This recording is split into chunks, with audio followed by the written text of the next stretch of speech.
Hello everyone, welcome to missile classes. और मैं फिर से आपके सामने लेकर आया हूं आपका सब्जेक्टिव क्वेश्चन जो आप लोगों के पेपर यानी कल के पेपर में छपने वाले हैं। फाइनली आज इस टॉपिक के माध्यम से हम लोग डिस्कस करेंगे तीसरा लेक्चर। इससे पहले मैं ऑलरेडी आप लोगों को 2 लेक्चर प्रोवाइड कर चुका हूं। साथ ही साथ आपका ऑब्जेक्टिव पोर्शन का ना मैं आप लोगों के लिए क्विक रिवीजन है, ये आप लोगों का मैप सेक्शन का है, ये भी आप लोगों का क्या है क्विक रिवीजन है। मतलब इसमें आप कितना क्वेश्चन सही कर पा रहे हैं ये आप अपने आप को जज कर सकते हैं। साथ ही साथ मेरे भाई जो आप लोगों के लिए मैं तबड़तोड़ क्लास दिया हूं किसके बारे में सर, ऑब्जेक्टिव का। आप देखेंगे ना ऑब्जेक्टिव का, देखिए ये आप लोगों का क्या है लेक्चर 1 है। इस तरह से मैं आप लोगों को 2 या 3 लेक्चर ऑलरेडी प्रोवाइड कर चुका हूं। देखिए ये पहला दूसरा लेक्चर होगा, ये पहला लेक्चर होगा, मतलब 2-3 लेक्चर मैं इस तरह से प्रोवाइड किया हूं, ठीक है। और हमें लग रहा है कि और एक लेक्चर अभी बचा हुआ है। तो अगर आप लोग चाहते हैं सर कि एक लेक्चर जो बचा हुआ है वो भी हम लोग को प्रोवाइड करें, तो जैसे कि मैंने आप लोगों को टारगेट बताया था कि 300 क्वेश्चन को एग्जाम हॉल घुसने से पहले आप लोगों को कर लेना है। तो आप में से कोई ऐसे स्टूडेंट्स हैं जो अभी तक चाहते हैं, अभी भी कोई एक स्टूडेंट्स चाहते हैं मेरे भाई, एक अगर स्टूडेंट्स करेंगे ना मैं उनको लिए पढ़ाऊंगा, क्योंकि आप लोगों के कमेंट देखने के बाद हमें ना अच्छा रिस्पांस नहीं आता है। अब मन करता है ना कि आप लोगों को मैं पढ़ाना छोड़ दूं, लेकिन नहीं मेरे भाई, वह इंसान को कोई गिरा ही नहीं सकता जो चलना ही ठोकरों से सीखा है। बहुत सारे स्टूडेंट ना अपशब्द का प्रयोग करते हैं कमेंट सेक्शन में, गालियां देते हैं। पता है किनको गालियां देते हैं? पता है मेरे भाई किसको गालियां देते हैं? एक दूसरे से कमेंट करते हैं, हमारे साथ नहीं, एक दूसरे से कमेंट करते हैं और कभी कहते हैं आई लव यू, कभी कहते हैं मोहब्बत हो गया है। सोचिए मेरे भाई, इतना मेहनत करने के बाद अरे खड़ा होने का ताकत नहीं है मेरे भाई, फिर भी मैं आप लोगों के लिए स्टडी करा रहा हूं। कुछ तो समझिए, ये जो हाय बेबी, हाय रोहन, हाय देवी कर रही है ना आप लोग, या कर रहे हो ना आप लोग, रोएंगे मेरे भाई जब हमारे स्टेज से, हमारे उम्र के स्टेज से आप लोग गुजरेंगे। जब आपका एज हो जाएगा 26 साल 27 साल ना, उस समय कहेंगे कि हम अपनी जिंदगी को कहाँ वेस्ट किए हैं, हम अपने समय को कहाँ वेस्ट किए हैं। आज आप लोग जो चैट करने में मजा आ रही है ना, हमारे YouTube चैनल में मेरे भाई इतना सारा चैट आ चुका है, मेरे इतना सारा आप लोग अंदाजा नहीं लगा सकते हैं। पता नहीं वो लड़का या लड़की, हमको तो वही समझ में नहीं आ रहा कि लड़का लड़का से बात कर रहा है ना लड़की लड़की से बात कर रही है, हमको वही चीज समझ में नहीं आ रही, क्योंकि डीपी देख के पता नहीं लगाया जा सकता कि वो लड़का है या लड़की, ठीक है। बाकी टेंशन नहीं लेना है मेरे भाई, एक स्टूडेंट्स के लिए मैं पढ़ाऊंगा, लेकिन पढ़ाऊंगा जरूर, ठीक है। ये लेक्चर नंबर 3 है। तो चलिए हम लोग क्लास को स्टार्ट करते हैं। सबसे पहले आपके सामने क्वेश्चन है 3 मार्क्स का, 3 मार्क्स का। निश्चय बात से आप क्या समझते हैं, अगर 1 मार्क्स का अगर क्वेश्चन आए तो आपको यहां से लिखना है, अगर 1 मार्क्स का क्वेश्चन आए तो यहां से लिखना है, 3 मार्क्स का आएगा तो आपको पूरा लिखना है। क्या लिखना है समझिएगा। प्रकृति ने मानव को विकास के भरपूर अवसर प्रदान किए हैं। प्रकृति जो है ना, प्रकृति जो गॉड गिफ्ट जिसे हम लोग बोलते हैं, पानी हो गया, ऑक्सीजन हो गया, वाटर हो गया, सारा चीज क्या है, गॉड गिफ्टेड है। तो प्रकृति ने मानव को विकास के भरपूर अवसर प्रदान किए हैं, परंतु मानव इनका एक सीमित सीमा तक ही प्रयोग कर सकता है। इसलिए जैसे मान लेते हैं कि भगवान ने पूरा पानी दिया है और हमें पानी प्यास लगा, तो हम सारा पानी को नहीं पी सकते, 1-2 गिलास से ज्यादा पानी नहीं पी सकते। तो इसलिए क्या है, ये सीमा है, क्या है मेरे भाई, ये एक तरह का सीमा तक है, ठीक है, लिमिटेड तक है। इसलिए समवाद पर कोई विद्वान ने आलोचना की है, अलग अलग विद्वानों ने अलग अलग आलोचना की है। तो इसमें से ग्रिफिथ टेलर ने इस आलोचना द्वारा नव निश्चयवाद की विचारधारा प्रस्तुत की है। नौ निश्चयवाद की विचारधारा प्रस्तुत करने वाले कौन थे? Griffith Taylor. ये ऑब्जेक्टिव क्वेश्चन में कल आपके पेपर में छपेगा। उसके अनुसार एक भूगोलवेत्ता कार्य एक परामर्शता का नाम है, ना कि प्रकृति की आलोचना करने का है। यह निश्चयवाद तथा संभववाद में एक मध्य मार्ग है, यानी मध्य बीच वाला रास्ता है। इसी में कहा गया कि रुको और जाओ निश्चयवाद कहते हैं, इसी को हम लोग बोलते हैं रुको और जाओ निश्चयवाद। और रुको और जाओ का निश्चयवाद का सिद्धांत किसने दिया था मेरे भाई, तो बताएंगे ग्रिफिथ टेलर ने। इसको भी आप लोगों को ध्यान से देखना है। जनसंख्या वृद्धि को परिभाषित कर रही है। क्वेश्चन आपके पेपर में 1 मार्क्स का आएगा। कितने मार्क्स का? 1 मार्क्स का है। आप सोचते हैं कि इतना बड़ा आंसर लिखना होगा, नहीं मेरे भाई, इतना बड़ा नहीं लिखना है। समझिए कहां से कहां तक लिखना है, एकदम सिंपल भाषा में समझने की कोशिश कीजिएगा, ठीक है। चलिए समझाते हैं। जनसंख्या वितरण के प्रतिरूप को विश्लेषित करने वाले माप को जनसंख्या का घनत्व कहते हैं। इसको हम लोग जनसंख्या घनत्व कहते हैं। अगर आपसे पूछा जाएगा क्वेश्चन में कि जनसंख्या घनत्व किसे कहते हैं, तो आपको इतना लिखना है, जनसंख्या वितरण के प्रतिरूप को विश्लेषित करने वाले माप को जनसंख्या का घनत्व कहते हैं। यदि किसी भी देश की जनसंख्या तथा क्षेत्रफल के बीच के अनुपात को प्रदर्शित करता है, अंकगणितीय जनसंख्या घनत्व कुल जनसंख्या को कुल क्षेत्रफल से विभाजित किया जाता है। कुल जनसंख्या को कुल क्षेत्रफल से, याद रखिए, कुल जनसंख्या को कुल क्षेत्रफल से जब हम लोग डिवाइड करते हैं तो याद रखिए क्षेत्रफल से विभाजित प्राप्त करते हैं। यह जनसंख्या के सकेंद्र की मात्रा को समझने में सबसे सरल तरीका है। अगर आपसे पूछा जाएगा जनसंख्या वृद्धि दर, तो मेरे भाई याद रखिएगा जनसंख्या घनत्व तो पूछा जाएगा तो बताएंगे सर, याद रखिएगा कि जनसंख्या वितरण के प्रतिरूप को विश्लेषित करने वाले माप को जनसंख्या का घनत्व कहते हैं। जनसंख्या का घनत्व अगर आपसे पूछा जाएगा ना कि जनसंख्या घनत्व, डेंसिटी क्या है, पॉपुलेशन डेंसिटी, घनत्व अगर आपसे पूछा जाएगा मेरे भाई, तो याद रखिएगा घनत्व आपको कभी भी अगर एग्जाम में क्वेश्चन आए तो आपको एकदम सिंपल भाषा में आपको आंसर देना है। क्या याद रखिएगा, जो मैं लाइन बताया लेकिन उसको इस समय आपको यहाँ पे लिखना है कि कुल जनसंख्या बटा कुल क्षेत्रफल। ठीक है, बाकी आपको जनसंख्या वृद्धि दर क्या है तो आपको यहां से लिखना है। याद रखिएगा कि यदि किसी भी देश की जनसंख्या तथा क्षेत्रफल के बीच अनुपातिक को प्रदर्शित करता है, बस आपको इतना ही लिखना है। अगर 1 मार्क्स का क्वेश्चन आएगा तो आपको इतना ही लिखना है। ठीक है, अगला क्वेश्चन पे आते हैं सर। अगला क्वेश्चन है प्रदूषण और प्रदूषक। देखिए दोनों टर्म अलग अलग है। प्रदूषण का मतलब आप समझ रहे हैं, जल प्रदूषण, वायु प्रदूषण, मृदा प्रदूषण, ध्वनि प्रदूषण। प्रदूषक का मतलब अलग होता है। पर्यावरण में जीव जंतु और पेड़ पौधे के लिए हानिकारक तत्वों की उपस्थिति को प्रदूषण कहते हैं। मान लेते हैं कि हम जीव हैं, मान लो तो कोई भी जीव है हम, और हमें कोई भी चीज़ से हमें हानिकारक हो रही है, हमें प्रभाव पड़ रहा है मेरे भाई, तो उसको हम लोग क्या कहते हैं? प्रदूषण कहते हैं। जैसे जल प्रदूषण हो गया, पीते हैं हमारे बॉडी में क्या होती है, हमारे बॉडी लेस हो जाएगी तो हम लोग बोल सकते हैं जल प्रदूषण। ठीक इसी तरह से कह रहा है जंतुओं और पेड़ पौधों के लिए हानिकारक तत्वों की उपस्थिति को प्रदूषण कहते हैं। इसका प्रभाव मानव जीवन पर पड़ता है, इसका डायरेक्ट प्रभाव जो है ना मानव ह्यूमन बीइंग पर पड़ते हैं तथा मानव स्वयं पर्यावरण प्रदूषण का कारक बनता है। दूसरे शब्दों में मानवीय क्रियाओं द्वारा पर्यावरण प्रदूषण होता है। प्रदूषण कई प्रकार के होते हैं, मृदा प्रदूषण, जल प्रदूषण, वायु प्रदूषण, ध्वनि प्रदूषण तथा विकिरण प्रदूषण भी होता है। तो इस तरह जब भी आपको प्रदूषण के बारे में आए तो ये जो मृदा प्रदूषण, ध्वनि प्रदूषण, जल प्रदूषण है, इस सब के बारे में आपको थोड़ा थोड़ा लिख लेना है। ये क्वेश्चन आपके पेपर में 3 मार्क्स का आएगा। कितना मेरे मार्क्स? याद रखिएगा 3 मार्क्स का। प्रदूषक कैसे कहते हैं? परिवर्तनों में विद्यमान प्राकृतिक संतुलन में हास्य और प्रदूषण उत्पन्न करने वाले ऊर्जा या पदार्थ के किसी भी रूप को प्रदूषित कहा जाता है। ये गैस, तरल या ठोस के रूप में हो सकता है। अगला क्वेश्चन में आते हैं सर, प्रशासनिक नगर किसे कहते हैं? वे नगर जो सार्वजनिक प्रशासनिक मुख्यालय होता है प्रशासनिक नगर कहलाती है, जैसे पेरिस, लंदन, नई दिल्ली। क्या है सर? 1 मार्क्स का क्वेश्चन है। वे नगर जो सार्वजनिक प्रशासन, क्या है याद रखिएगा मेरे भाई, वो नगर जो सार्वजनिक प्रशासनिक मुख्यालय होती है। सार्वजनिक एक मुख्य केंद्र होता है, जैसे हम लोग मान लेते हैं नई दिल्ली, क्या है? मुख्य केंद्र है पूरे भारत का। ठीक इसी तरह से कहता है कि वे नगर जो सार्वजनिक प्रशासनिक मुख्यालय होती है प्रशासनिक नगर कहलाती है। जैसे पेरिस हो गया, कहाँ है? फ्रांस में, लंदन और नई दिल्ली। तृतीय क्रियाकलाप, प्राथमिक क्रियाकलाप में बता चुका हूँ आज ही, दूसरी क्रियाकलाप भी बता दिया हूँ, तीसरा क्रियाकलाप पे आते हैं सर। याद रखिएगा अमूर्त सेवाओं से संबंधित क्रियाकलाप को तृतीय क्रियाकलाप के अंतर्गत शामिल किया जाता है। जैसे सेवा वह गतिविधि है जिसमें किसी वस्तु का उत्पादन नहीं होता है। सेवा करने से किसी भी वस्तु का उत्पादन होगा नहीं।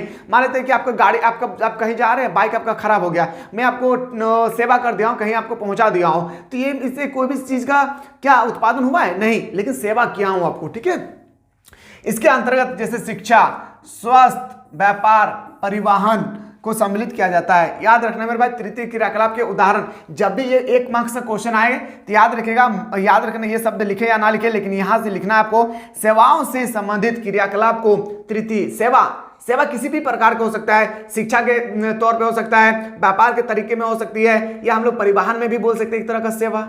ठीक है, तो आपसे यहाँ पे पूछा कि सेवा से संबंधित क्रियाकलाप के तृतीय क्रियाकलाप के अंतर्गत शामिल किया जाता है। बस उसके बाद आपको एग्जांपल लिख देना है, आपको 1 मार्क्स यहाँ पे मिल जाएगा। ठीक है, चलिए सर अगला क्वेश्चन पे आते हैं। ये क्वेश्चन आपके पेपर में 3 मार्क्स का छपेगी। कितना मार्क्स मेरे भाई? 3 मार्क्स का ये क्वेश्चन आपके पेपर में छपेगी। और आपको इस तरह से लिखना है लौह खनिज और अलोह खनिज। किसका लिखना है? एक तरफ लिखना है लौह खनिज और एक तरफ लिखना है अलोह खनिज। याद रखिएगा मेरे भाई, एक तरफ लौह लिखना है, एक तरफ अलोह लिखना है, पॉइंट टू पॉइंट लिखना है। जिस तरह से मैं आज सुबह को बताया था ना, परंपरागत ऊर्जा किसे कहते हैं, गैर परंपरागत ऊर्जा। अब परंपरागत ऊर्जा में क्या डिफरेंट है, याद रखिएगा, जो भी डिफरेंट था ना, वो डिफरेंट जो मैं बताया था, आपको इसी तरह से डिफरेंट क्रिएट करना है, बेस्ट होगा। पॉइंट नंबर 1, वे खनिज जिसमें लोहा का अंश होता है इसे इस वर्ग में आते हैं। लोह खनिज का मतलब, लोह मतलब क्या होता है? जिसमें लोहा की मात्रा हो गई उसे लोह खनिज कहते हैं। सिंपल से भाषा में, जिसमें याद रखिएगा वे खनिज जिसमें लोहा का अंश नहीं होता है अलोह खनिज कहलाता है। समझ में आया? जिसमें लोहा होगी, याद रखिएगा, उसको हम लोग लोह खनिज कहेंगे। जिसमें लोहा नहीं होगा उसको हम लोग अलोह खनिज कहेंगे। पॉइंट नंबर 1 हो गया सर। अब लिखेंगे सर पॉइंट नंबर 2।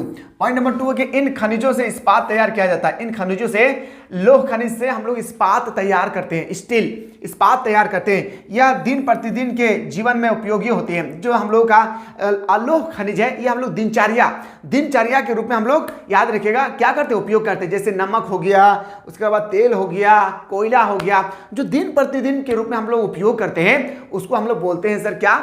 याद रखिएगा अलोह खनिज। लेकिन लोह खनिज किसे कहते हैं? इन खनिजों में इस्पात तैयार किए जाते हैं। बस आपको इतना याद रखना होगा। आशा करते हैं कि आपको याद हो जाएगी। ठीक है, मैं फिर से एक बार बता दूंगा, टेंशन नहीं लेना है, अभी क्विक रिवीजन में करवाता हूं, समझिएगा। लौह अयस्क, मैग्नीज, बॉक्साइड और लौह खनिज के उदाहरण है। लौह अयस्क, मैग्नीज, बॉक्साइड लौह खनिज के उदाहरण है। अलोह खनिज सोना, चांदी, तांबा, कोयला, तेल, नमक अलोह खनिज के उदाहरण है। समझ में आ रहा है? पहला पॉइंट एकदम आंखें बंद करना है, समझना है मैं क्या क्या बोल रहा हूं। पहला पॉइंट वो याद रखेगा, लौह खनिज, और उसमें वह पदार्थ जिसमें लोहा की मात्रा ज्यादा मात्रा होती है उसे हम लोग लौह खनिज, वह पदार्थ जिसमें लोहा की मात्रा नहीं होगी उसको अलोह खनिज कहते हैं। पॉइंट नंबर 2, इन खनिजों से इस्पात तैयार किया जाता है। इन खनिजों से इस्पात तैयार किए जाते हैं। इन खनिजों से क्या होती है, यह दिन प्रतिदिन के रूप में हम लोग बहुत उपयोगी करते हैं। क्या कहते हैं? दिनचर्या के रूप में हम लोग उपयोग करते हैं। इसको हम लोग याद रखिएगा अलोह खनिज कहते हैं। जैसे यहाँ पे हो गया सर लोहा अयस्क, मैग्नीज तथा बॉक्साइड लोह खनिज का उदाहरण है। अलोह खनिज का उदाहरण कोयला, उसके बाद तेल, उसके बाद आपका क्या हो गया नमक, उसके बाद तांबा, सोना, चांदी, सब क्या है अलोह खनिज, जो इसमें लोहा नहीं होगी। आशा करते हैं कि आप लोगों को समझ में आ गया होगा बेहतरीन तरीके से। चक्रवात क्या है मेरे भाई? ये जो चक्रवात का पिक्चर देख रहे हैं ना, ये देखिए एक बार चक्रवात का पिक्चर, कितना गजब का पिक्चर है। याद रखिएगा मेरे भाई, अगर कोई व्यक्ति कितना भी बड़ा हो या दुनिया का कितना भी बड़ा जीव क्यों ना हो, जैसे हाथी से भी बड़ा व्हेल होता है ना, अगर यहाँ पे घुस जाएंगे ना मेरे भाई, उसका मचोड़ कर उसका हड्डियां तक तोड़ देगी। ये ऐसी चक्रवात होती है। ठीक है, आते हैं सर, याद रखिए चक्रवात क्या है, व्हाट इज साइक्लोन। चक्रवात दोनों गोलार्ध में 30 डिग्री से 60 डिग्री अक्षांशों के बीच स्थित भूभागों में उत्पन्न होती है। उनके केंद्र में वायु दाब कम होती है तथा बाहर की ओर अधिक होता है। याद रखिए अंदर में क्या होती है, वायु दाब कम हो जाती है और बाहर में अधिक हो जाता है। दो विपरीत स्वभाव वाली वायु रस्सियों के मिलने से उत्पन्न वाताग्रह के सहारे उनका निर्माण होती है। जब यह दीर्घकार होता है तो इन्हें द्रोणी कहते हैं। जब ये छोटा सा, देखिए मेरे भाई, छोटा सा हो रहा है, छोटा सा हो रहा है, छोटा सा हो रहा है, तो इसको हम लोग बोलते हैं चक्रवात। लेकिन अगर यही अगर पूरे बोर्ड में होने लगे तो इसको हम लोग द्रोणी कहते हैं। क्या कहते हैं मेरे भाई? द्रोणी कहते हैं। क्या मेरे भाई आप लोगों को समझ में आ रहा होगा? इस तरह से क्वेश्चन आगे तो आप लोग कर लेंगे ना, याद रखिएगा। और हाँ, मैं एक बात बताना भूल गया, फिर भी एक बार आप लोग सुनिएगा। ये जो आप लोगों को मैं लेक्चर प्रोवाइड कर रहा हूँ ना, इतना आसानी नहीं है मेरे भाई। याद रखिएगा एक एक क्वेश्चन पे ना बहुत ज्यादा मेहनत लगते हैं, इसलिए मैं आप लोगों को जो मैं बता रहा हूँ ना, तो ध्यानपूर्वक समझना है, सुनना है, और ये सब क्लास को एकदम ऑटोमेटिक अच्छी तरह से देख लेना है। और क्या देना कि है तो हम इससे बाहर के पूछ के दिखाना, ठीक है। लेकिन हाँ मेरे भाई, जब क्लास को देखेंगे तो बिना स्किप किए, क्योंकि मैं बीच बीच में ना बहुत सारा चीजें, हर एक ऑप्शन को मैं पोस्टमार्टम करता हूँ, ताकि उससे रिलेटेड अगर कोई क्वेश्चन घुमा फिरा कर पूछ दे तो आप कैसे सॉल्व करेंगे। ठीक है, आते हैं सर, प्राकृतिक वनस्पति को परिभाषित करें। प्राकृतिक मतलब किसे? जो गॉड गिफ्टेड होती है। प्राकृतिक वनस्पति का वह अंश या भंडार जिसका विशिष्ट तकनीक, आर्थिक और सामाजिक दशाओं में उपयोग किया जाता है, प्राकृतिक वनस्पति कहलाता है। यह प्रकृति द्वारा प्रदान किए जाते हैं, यह प्रकृति द्वारा हमें भेजे जाते हैं, मतलब है हमारे पास। जैसे ऑक्सीजन हो गया, वाटर हो गया, पेड़ पौधे हो गए, ये सब क्या है? प्राकृतिक हो गया। ठीक है, जैसे पहाड़ हो गया, ये क्या है? प्राकृतिक है। ठीक है, आते हैं सर अगला क्वेश्चन पे। अगला क्वेश्चन है, समुद्र जल की लवणता को परिभाषित करें। समुद्र जल जो होती है ना, समुद्र का जल नमकीन लगता है, क्यों? ऐसा क्या कारण है? पर नदी का जल हमें नमकीन नहीं लगता, इसके पीछे क्या कारण है समझिएगा। लवणता महासागरीय जल का एक महत्वपूर्ण गुण है। लवणता महासागरीय जल का एक महत्वपूर्ण गुण है। सामान्यतः समुद्र जल के भार एवं उनमें घुले पदार्थ के भार के अनुपात को लवणता कहते हैं। किसे लवणता कहते हैं समझिएगा। लवणता महासागरीय जल मतलब सी, समुद्र। लवणता महासागरीय जल का एक महत्वपूर्ण गुण है। सामान्यतः समुद्र जल के भार, समुद्र जल का जो भार होती है, भार उसमें घुले पदार्थ के भार के अनुपात में लवणता होती है, मतलब उसी पानी में ही नमकीन मिला हुआ रहता है। ठीक है, या तो हम लोग दूसरे शब्द में कह सकते हैं, दूसरे शब्द में हम कह सकते हैं कि 1 किलोग्राम समुद्र जल में घुले हुए ठोस पदार्थ को कुल मात्रा को भी लवणता कहते हैं। मतलब 1 किलोग्राम अगर हम लोग लिए समुद्री जल, क्या लिए? 1 किलोग्राम अगर हम लोग लिए समुद्री जल, तो उस जल में घुले हुए ठोस पदार्थ की कुल मात्रा को ही हम लोग लवणता कहते हैं। ये क्वेश्चन 1-1, 2-2 मार्क्स का आएगा, ज्यादा मार्क्स का नहीं आने वाला है। ठीक है, तो आशा करते हैं ये भी आप लोगों को समझ में आ गया होगा। आते हैं सर अगला क्वेश्चन पे। सूचना प्रौद्योगिकी से आप क्या समझते हैं? What do you mean by information technology? सूचना प्रौद्योगिकी का अर्थ है संचार के ऐसे तकनीकी व वैज्ञानिक तंत्र का विकास जो सूचनाओं, ज्ञान, शिक्षा व अन्य साधन आम लोगों तक सरलता से पहुंच सके। सूचना प्रौद्योगिकी के अंतर्गत computer, email, commerce, net banking, उसके बाद नेटवर्किंग प्रणाली आदि के अंतर्गत सूचना क्रांति का विकास शामिल है। अब आप बताइए, सूचना प्रौद्योगिकी के बारे में अगर आपसे लिखने के लिए आ जाए तो आप खुद नहीं बता सकते कि आज के ज़माने में टेक्नोलॉजी हम लोगों के पास तक कैसे सूचना पहुंचा रही है। नहीं बता सकते हैं। अगर ये टेक्नोलॉजी नहीं रहेगी ना मेरे भाई तो हम लोग घर बैठे कुछ भी काम नहीं कर सकते हैं, मैं आपको पढ़ा भी नहीं सकता हूँ। ठीक है, चलिए अगला प्रश्न पे आते हैं सर, मानव भूगोल के उद्देश्य क्या है। ये क्वेश्चन इतना इंपॉर्टेंट नहीं है। अब आते हैं सर आपका यहाँ पे एक दो क्वेश्चन मैं बता रहा हूँ, इसको ध्यान से समझिए। पहला आपको कपास, दूसरा गेहूं, तीसरा चावल। मैं क्या बोल रहा हूँ फिर से समझिए। पहला कपास, गेहूं, चावल, चाय। मैं एक बार लिख देता हूं, गेहूं, चावल, याद रखिएगा चावल, उसके बाद चाय, याद रखिए मेरे पास कपास। क्या मेरे भाई, कपास। इन चारों के बारे में एक क्वेश्चन आपके आएगा, आपके 5 मार्क्स का। कितने मार्क्स का, 5 मार्क्स का। 1-2 मार्क्स का नहीं, 5 मार्क्स का। कपास उत्पादन के लिए अनुकूल दशा का वर्णन करें, चावल उत्पादन के लिए अनुकूल दशा का उत्पादन करें, चाय उत्पादन के लिए अनुकूल दशा का उत्पादन करें। मैं एक करके अभी बता रहा हूं, समझिएगा। पॉइंट नंबर 1, जलवायु प्रदेश कपास एवं उष्णकटिबंधीय फसल है। क्या है, जलवायु प्रदेश कपास एक उष्णकटिबंधीय फसल है। तापमान याद रखेंगे मेरे भाई 21 डिग्री से 27 डिग्री सेंटीग्रेड के बीच में होना चाहिए। वर्षा 50 सेंटीमीटर की नियमित वर्षा होना चाहिए, मतलब 50, ये अगर हमारे धरती है तो ये 50 सेंटीमीटर यहाँ से मापेंगे, याद रखिएगा, तो इतना वर्षा का होना चाहिए, तभी जाकर कपास की खेती हम लोग कर सकते हैं। मृदा काली एवं जलोढ़ होना चाहिए। काली मिट्टी याद रखिएगा मेरे भाई, काली मिट्टी को हम लोग रंगूर मिट्टी के नाम से जानते हैं, और काली मिट्टी में ही कपास का उत्पादन होता है। क्या होता है, काली मिट्टी में ही कपास का उत्पादन होता है। ठीक है, अगर आपसे पूछा जाएगा कि धान की खेती के लिए किस मिट्टी का सर्वोत्तम माना जाता है, जलोढ़ मिट्टी, याद रखिएगा। ठीक है, कपास की फसल को विकसित होने के लिए लंबे समय तक गर्म एवं नम जलवायु की आवश्यकता होती है। कपास की फसल उगने तथा चुनाई के लिए कम से कम 180 दिन कोहरे के बिना धूप वाले दिनों की आवश्यकता होती है। सागरीय पवन कपास के पौधों के लिए लाभप्रद तो होती है।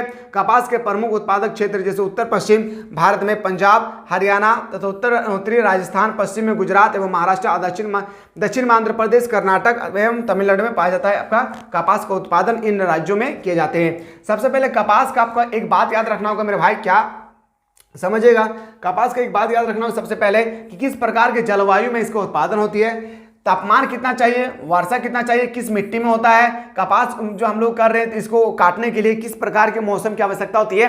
एक एक पॉइंट को एकदम आपको हूबहू आपको लिखना होगा एग्जाम में, क्योंकि ये 1-2 मार्क्स का नहीं है मेरे भाई, 5 मार्क्स का आपके पेपर में आएगी। याद रखिए कितने मार्क्स का, 5 मार्क्स का आएगी। ये है सर हमारे दादाजी जो हमारे खेती के नज़ारा का कुछ आपको दिखा रहा है। चलिए अगला क्वेश्चन पे आते हैं सर, गैर परंपरागत ऊर्जा। मैं इसके बारे में चर्चा नहीं करना चाहूंगा, फिर भी मैं थोड़ा सा बता दूं कि गैर परंपरागत ऊर्जा और आपका परंपरागत ऊर्जा, नवीकरण संशोधन और नवीकरण संशोधन आपके पेपर में टपकेगा ही टपकेगा। ऊर्जा के 2 प्रकार है, याद रखिए। पारंपरिक ऊर्जा साधन जैसे आपका हो गया कोयला, तेल, गैस और जल विद्युत है। 2 नंबर में अपारंपरिक ऊर्जा के प्रमुख स्रोत है जैसे सौर ऊर्जा। मेरे भाई अपारंपरिक ऊर्जा का मतलब होता है जो समाप्त नहीं होती है, अपारंपरिक ऊर्जा का मतलब होता है जो समाप्त हो जाती है। ठीक है, ज्वारी ऊर्जा तथा भूतापीय ऊर्जा, बायोगैस आदि। सौर ऊर्जा, पवन ऊर्जा, भूतापीय ऊर्जा तथा ज्वारी ऊर्जा आदि पारंपरिक ऊर्जा स्रोत का भविष्य हमारे देश के लिए उज्ज्वल है। भारत में सौर ऊर्जा हिमालय के उच्च, देखिए इतना आपको कुछ नहीं करना है मेरे भाई, याद रखिएगा। मैं जो चीज बता रहा हूं उसको ध्यान से समझिएगा, मेरे बात को समझिएगा मेरे भाई। परंपरागत ऊर्जा उसे कहते हैं, याद रखिएगा, जिसको हम लोग समाप्त नहीं करते हैं। याद रखिए, परंपरागत ऊर्जा उसे कहते हैं जिसको हम लोग समाप्त नहीं कर सकते। गैर परंपरागत ऊर्जा उसे कहते हैं जिसको हम लोग समाप्त कर सकते हैं। गैर परंपरागत ऊर्जा के अंतर्गत कौन आएगी सर, याद रखिएगा, गैर परंपरागत ऊर्जा वो ऊर्जा होती है मेरे भाई जो हमारे इन्वायरमेंट को, हमारे वातावरण को क्या फैलाते हैं, गंदगी फैलाते हैं। जैसे कि आपका क्या होगी, एक हो गया सर कोयला, तेल, बायोगैस, गैस, याद रखिएगा। ठीक है, तो आज के बाद अगर आपसे पूछा जाएगा गैर परंपरागत ऊर्जा और परंपरागत ऊर्जा, तो चीख के आपको बताना है, जिस तरह से मैं सिंपल लैंग्वेज में बताया हूं। गैर परंपरागत ऊर्जा उसे कहते हैं जिसमें क्या होती है, बताइए जल्दी से, सुबह को क्लास में बता दूं। गैर परंपरागत ऊर्जा उसे कहते हैं जो हमारे पास सीमित साधन होती है। क्या होती है मेरे भाई, सीमित साधन होती है। एक बार प्रयोग करने के बाद दोबारा हम लोग प्रयोग नहीं कर सकते। जैसे कोयला, एक बार हम लोग जलाने के बाद दूसरा बार इसका प्रयोग नहीं कर सकते। ठीक, इसका अपोजिट कर देना है आपका पारंपरिक। अगला क्वेश्चन पे आते हैं सर। अगला प्रश्न है सर, भारत में सिंचाई की आवश्यकता क्यों होती है। भारत में सिंचाई की आवश्यकता क्यों होती है। लीजिए, अब सिंचाई नहीं करेंगे मेरे भाई तो फसल कैसे उत्पादन होगी, अजीब अजीब सा क्वेश्चन है। ठीक है, इसको एक बार आप लोग स्क्रीनशॉट ले लीजिए। एक बार ये क्वेश्चन आपका 20 का पेपर में पूछा हुआ क्वेश्चन है पेपर, तो एक बार मैच करके देख सकते हैं आप क्वेश्चन बैंक अगर आपके पास है तो, ठीक है। भारत कृषि प्रधान देश है, यहाँ जलवायु एवं जलपूर्ति एवं भूमि की बनावट में पर्याप्त असमानता पाई जाती है। कृषि के लिए पर्याप्त जल की मात्रा नहीं होने पर सिंचाई द्वारा जल की कमी पूरी की जाती है। यह सिंचाई की आवश्यकता कई कारणों से है। पॉइंट नंबर 1, वर्षा का असमान वितरण भारत की दक्षिण। एक बार आप लोगों ने स्क्रीनशॉट ले लीजिए एक बार, हो सके ये क्वेश्चन मैं इंपॉर्टेंट नहीं बोल रहा हूं, लेकिन हो सके अगर पूछ लिया जाए तो थोड़ा सा आप रीड कर लीजिएगा, तो आपके माइंड में ज्यादा तो नहीं, थोड़ा सा तो घुसेगी ना, तो आप रीड कर लेंगे तो ऐसा कहते हैं कि थोड़ा बहुत बना के आप लिख सकते हैं। आते हैं सर अगला क्वेश्चन, भूमंडलीकरण से आप क्या समझते हैं? इसके बारे में भी मैंने आप लोगों को बेहतरीन तरीके से बताया था कि विश्व के व्यापार को एक देश दूसरे देश के साथ जब कनेक्टेड होती है तो हम लोग बोलते हैं सर भूमंडलीकरण, याद रखिएगा। या तो हम लोग वैश्वीकरण भी कहते हैं। वैश्वीकरण का अर्थ है देश की अर्थव्यवस्था के संसार की अर्थव्यवस्था के साथ एकत्रित करना। देश की अर्थव्यवस्था, कोई भी देश, मान लीजिए भारत की अर्थव्यवस्था पूरे विश्व के किसी भी देश के साथ, याद रखिएगा, व्यापार के लिए एक दूसरे का हाथ बढ़ाना, और हाथ बढ़ाने के साथ साथ यहाँ के माल वहां पर जाकर बिकना और वहां के माल आकर यहाँ पे बिकना, इसी को हम लोग क्या कहते हैं? भूमंडलीकरण कहते हैं, ठीक है। एक बार आप लोग स्क्रीनशॉट ले लीजिए मेरे भाई इसको, ठीक है। चलिए अगला क्वेश्चन पे आते हैं सर, विश्व में चाय उत्पादन के लिए वितरण। ये क्वेश्चन आपको मैं बताऊंगा, पहले कपास बताया हूं फिर चाय बता रहा हूं। कपास और चाय हो गया मेरे भाई, आपको एक क्वेश्चन करना, आपकी अपनी तरफ से आपको एक क्वेश्चन करना है, वह है सर आपका चावल। चावल कर लीजिएगा, बहुत इंपॉर्टेंट है, ठीक है। याद रखिएगा यह एक सदाबहार बागवानी फसल है मेरे भाई। पता है बागवानी का मतलब क्या होता है? रोपण होता है, रोपण, याद रखिएगा, रोपण फसल है। इसके लिए गर्म तथा आर्द्र जलवायु की आवश्यकता होती है। इसके लिए गर्म तथा आर्द्र जलवायु की आवश्यकता होती है। इसके लिए अधिक उपजाऊ जमीन की आवश्यकता होती है। इसके लिए अधिक उपजाऊ जमीन की आवश्यकता होती है। मिट्टी की उर्वरता को बनाए रखने के लिए नाइट्रोजनी खाद्यों की आवश्यकता होती है। मतलब अगर आप चाय का उत्पादन करना चाहते हैं मेरे भाई, चाय का उत्पादन कहाँ होती है? थोड़ा सा आप देखिए, इस तरह से सीढ़ी नुमा बनाए जाते हैं। देखिए इस जो देख रहे हैं ना, याद रखिएगा, बड़े मजा लगता है मेरे भाई। ये जो है ना मेरे भाई, देखिए समझिए, ये जो है ना, ये लोग क्या करते हैं, पीछे तरफ एक टोकरी रखते हैं और इस तरह से तोड़ते जाते हैं। याद रखिएगा सर, क्यों तोड़ते हैं हाथों से मेरे भाई? इस तरह से क्यों रखते हैं? क्योंकि कहीं गिर ना जाए, ठीक है, समझिएगा।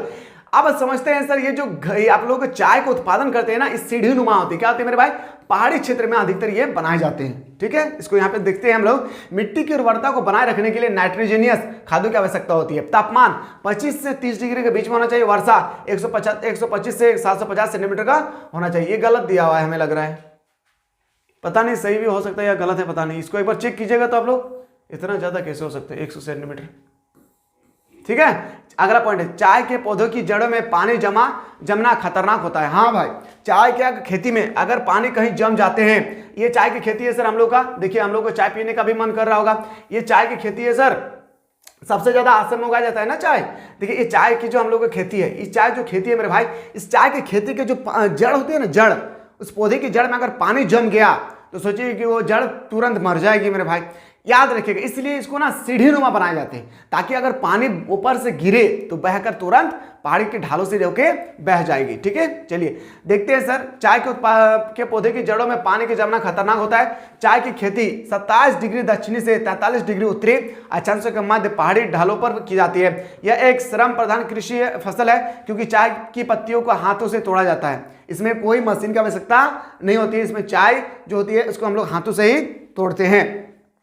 प्रमुख चाय उत्पादन राज्य आसाम भारत का प्रमुख चाय उत्पादन राज्य है। मैंने अभी जस्ट बताया, सबसे ज्यादा चाय का उत्पादन कहाँ पे होती है?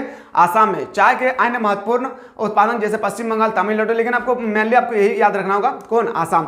प्रमुख चाय उत्पादक देश जैसे चीन, Japan, Bharat, Sri Lanka, Indonesia, Kenya. इतना आपको नहीं लिखना है, अगर आप लिख देते तो अच्छी है, नहीं लिखना है, नहीं अगर याद रहेगा तो नहीं लिखना है, लेकिन इतना आपको लिखना होगा, याद रखेगा। और एक प्रकार फास्ट में ही आपको लिखना है, मैं भूल गया हूँ, खून निकल रहा है मेरे भाई, क्या हो गया रे? तो चलिए कोई बात नहीं, ठीक है। तो देखिए यहाँ पे आपको लिखना है, पहला पॉइंट में लिखना है कि चाय एक प्रकार का रोपण फसल के अंतर्गत आते हैं। चाय रोपण फसल के अंतर्गत आते हैं। उसके बाद आपको सारा चीज आपको A to Z करके लिख डालना है, ठीक है। चलिए सर, अब आते सर ताप विद्युत ऊर्जा और जल विद्युत ऊर्जा। ताप विद्युत ऊर्जा किसे कहते हैं? देखिए ताप विद्युत ऊर्जा संयंत्र भी स्थापित किए जाते हैं। याद रखिए, ताप विद्युत संयंत्र कहीं भी स्थापित किए जाते हैं। हम लोग तो ताप है ना, ताप इस तरह से मैं देखो सोलर प्लांट या तो सोलर सिस्टम जो हम लोग देखते हैं ना, कि कहीं भी हम लोग लगा सकते हैं, लाइट आ जाएगी, है ना, वही कह रहा है कि ताप विद्युत संयंत्र कहीं भी स्थापित किए जा सकते हैं। इसके लिए कोयला, प्राकृतिक गैस की आपूर्ति आवश्यक है। जल विद्युत संयंत्र को वहीं स्थापित किया जा सकता है जहां पे पानी होगी। जहां पे पानी का प्रवाह होगी। मेरे भाई पता है आप लोगों को, ताप विद्युत मतलब याद रखिए, जल विद्युत मतलब जल से बिजली पैदा किया जाता है, और ताप विद्युत मतलब इससे हम लोग गैस से और कोयला से हम लोग विद्युत उत्पादन करेंगे। तो ये हम लोग कहीं भी जाके बसा सकते हैं, लेकिन जल विद्युत को हम लोग कहीं जाके बसा नहीं सकते। ये वहीं पे बसेगी जहां पे पानी के प्रवाह होती है, पानी की धाराएं बहती है। प्रदूषण युक्त साधन है, ये क्या है इसमें, प्रदूषण क्या मेरे भाई, प्रदूषण युक्त साधन है, मतलब इसमें प्रदूषण होगी, या प्रदूषण मुक्त साधन है। बिल्कुल याद रखिएगा, ताप विद्युत जो होती है ये बिल्कुल यहाँ पे प्रदूषण उत्पन्न करते हैं, जल कोई प्रदूषण उत्पन्न नहीं करते हैं। इसमें प्रयुक्त ईंधन समाप्त होने वाला है, और इसमें जो हम लोग यूज करते हैं, जिसका भी जैसे मान लेते हैं कि कोयला से हम लोग बिजली उत्पादन कर रहे हैं, या प्राकृतिक गैस से हम लोग उत्पादन कर रहे हैं, तो ये बिल्कुल समाप्त हो जाएगी, ठीक है। लेकिन जल ये असीमित है, क्या है, ये कभी भी समाप्त नहीं होगी। यह महंगी होती है, यह बिल्कुल सस्ती होती है। मिनरल वाटर है ना, ये बिल्कुल महंगी होती है, ये बिल्कुल क्या है, सस्ती होती है, ठीक है। आशा करते हैं कि समझ में आ गया। और 2-3 बताते हैं सर क्वेश्चन। गरीबी और भूख के बीच संबंध का वर्णन करें। ये क्वेश्चन 2020 के पेपर में पूछा गया था कि गरीबी और भूख के बीच संबंध का वर्णन करना है। मेरे भाई गरीबी और भूख के बीच धनात्मक संबंध होता है। गरीबी रहेगी मेरे भाई, भूख, अगर गरीबी रहेगी तो भूख आएगी, याद रखिए, भूख रहेगी तो गरीबी नहीं, गरीबी रहेगी तो भूख आएगी, इसलिए धनात्मक संबंध है, पॉजिटिव संबंध, याद रखिएगा, ठीक है, रिलेशन है, ठीक है, समझिएगा। गरीबी और भूख के बीच धनात्मक संबंध रहता है। पॉइंट नंबर 2, गरीबी लोगों की संख्या में कमी आने से भूखों के अनुपात में कमी आ जाती है। अगर दिन प्रतिदिन अगर मान लेते हैं हमारे गांव पे 10 को गरीब है, और उन लोगों को कोई अगर भोजन दे रहे हैं या कोई काम पे लगा रहे हैं, तो इस तरह से अगर गरीबी को अगर हम लोग सुधार लेंगे ना, तो हमें अंदर में भूखमरी भी खत्म हो जाएगी, हमारे अंदर से भूखमरी भी खत्म हो जाएगी। वही कह रहा है कि गरीबी लोगों की संख्या में कमी आने से भूख के अनुपात में भी कमी आती है। गरीबी और भूख का सीधा संबंध निम्न आय और बेरोजगारी से है। अगर बेरोजगारी और इनकम का सोर्स नहीं रहेगी ना मेरे भाई, तो गरीबी भी आएगी और भूखमरी भी आएगी। आप सभी को अच्छी तरह से पता होगा। इनमें रहन सहन का स्तर निम्न होता है, इसमें रहन सहन का स्तर निम्न होता है। फटा पुराना लंगड़ा लूला जैसे हो वैसे कपड़ा पहन लेता है ना। क्या कीजिएगा, भगवान ही ने उन लोगों को बनाया, हमें भी उन्हीं बनाया है, और उन लोगों को भी उन्हीं ने बनाया है। बस भगवान ये देखना चाहते हैं कि मैं तुमको अमीर बनाया हूं, तो उस इंसान को मदद कर पाते हो या नहीं जिसको मैं गरीब बनाया हूं। ये समझिएगा, ये मत समझिए, इतना कूदिए मत कि हम अमीर है, जिंदगी भर अमीर ही रह जाएंगे, नहीं। दुख है सुख आएगी, सुख है दुख आएगी। गरीब है अमीर बनेंगे, अमीर है तो गरीब बनेंगे ही। सुबह है याद रखिएगा तो शाम होगी, शाम है तो सुबह होगी, याद रखिए मेरे भाई। भगवान ने सारा चीज ना 2-2 चीज बनाए, सारा चीज, जल आग, पानी आग बनाया, पर्वत पहाड़, जमीन आसमान, लड़का लड़की, जानवर आदमी, बनाया नहीं, सारा चीज को, दिन रात सारा चीज को ना 2-2 बनाया। सिर्फ भगवान कहता है कि मैं ही सिर्फ इस दुनिया में हूं अकेला, इसके अलावा कोई नहीं है। मैं देखता हूं कि लोग बैलेंस कर पाते हैं या नहीं। देखिए मैं मेरे तरफ से जो चीज है उसको मैं बैलेंस कर देता हूं। सुबह है तो मैं शाम भी ढला देता हूं, और गर्मी है तो मैं सर्दी का मौसम में ढाल देता हूं। यस या नो, ढालता है या नहीं मेरे भाई, बोलिए, ढाल देता है। लड़का है तो मैंने अपने तरफ से लड़की को भी जनरेट कर दिया हूं। अब हम देखना चाहते हैं इंसान के अंदर में इतना इंसानियत है या नहीं कि वो एक व्यक्ति को मदद कर पाते नहीं। कोई अमीर इंसान है तो वो मदद कर पाते या नहीं, समझिएगा, ठीक है, वो देखना चाहते हैं। याद रखिएगा, बेरोजगारी और अधिक अशिक्षित इसके लिए मूल्य कारण है। बेरोजगारी और अशिक्षित इसके भूखमरी का क्या है, मूल्य कारण है। अगर इस तरह से आएगी 3 मार्क्स का क्वेश्चन, आपको पॉइंट टू पॉइंट आपको लिखना होगा। अगला क्वेश्चन पे आते हैं सर, नगरों में जनसंख्या घनत्व लगातार बढ़ते जा रहा है, क्यों? इसके पीछे बहुत कारण है मेरे भाई, मैं आपको बता चुका हूं। नगर मतलब जहां पे हम लोग ग्रामीण इलाका, मतलब शहर सोच लिए, एक तरह का शहर में दिन प्रतिदिन जनसंख्या बढ़ रही है, इसके पीछे क्या कारण है? शहर में दिन प्रतिदिन जनसंख्या बढ़ रही है, इसके पीछे क्या कारण है? पहला, ग्रामीण बेरोजगारी। पहला कारण यह है कि ग्राम में क्या होती है, बेरोजगारी होती है। बेरोजगारी इस कारण से होती है कि ग्रामीण में सबसे ज्यादा काम नहीं मिलते हैं। कृषि में विकास के फलस्वरूप कृषि कार्यों में मानव श्रम की आवश्यकता में कमी आई। एक बड़ा समुदाय कृषि कार्यों से विकल हो गया है, जो द्वितीय अथवा तृतीय क्रियाकलाप में क्षेत्र में अपना भविष्य तलाशने शहर की ओर पलायन कर रहे हैं। अब बताइए ना मेरे भाई, जहां पे हम लोग किसान अगर कोई है अपने से, तो आप देखेंगे पहले हम लोग हल से खेत को जोतते थे, 2 बैल लेते थे, जुबान को रखते थे, समझ में आएगा ना मेरे, हंसी मत, ठीक है, जो रखते थे, और उसके बाद उससे हल जोता करते थे। लेकिन अभी ट्रैक्टर को भिड़ा देते हैं। जो हम लोग खेत 10 दिन में हम लोग करते थे, वो 1 दिन में करके चला जा रहा है। तो इस तरह से मानव में क्या हुई, कृषि क्षेत्र में मानव की संख्या में कमी हुई, और ये जब बेरोजगार होगी तो कहाँ जाएंगे, नगर की ओर जाएंगे। मैं जिस तरह से बोल रहा हूं इसी तरह से आपको लिखना है। नगर क्यों दौड़ेंगे, है ना। आते हैं सर, परिवारों का विघटन। संयुक्त परिवार में परिवर्तन के कारण व्यक्तिवादी में वृद्धि होती है। पैतृक और सामूहिक निवास स्थान रिक्त हो जा रहे हैं तथा शहरों में निवास की समस्या ने गंभीर समस्या को जन्म दिया है। आर्थिक कारण, गांव में व्यक्त भयंकर बेरोजगारी से मुक्त पाने के लिए ग्रामीण कार्यबल का स्थानांतरण शहरों की ओर होता है। गांव में सुविधाओं का अभाव, गांव में ना सारा चीज का सुविधा नहीं होती है। हॉस्पिटल नहीं होगा, अच्छा स्कूल नहीं होगा, एक यूनिवर्सिटी नहीं होगी, ये सब क्या है, ये क्या है, अगर नहीं होगी तो लोग अपने गांव छोड़कर कहाँ जाएंगे, दिल्ली, मुंबई, कोलकाता पढ़ने जाएंगे या नहीं। तो भी एक तरह का होगा कि गांव के लोग पलायन कर रहे हैं कहाँ पे, नगरों की ओर।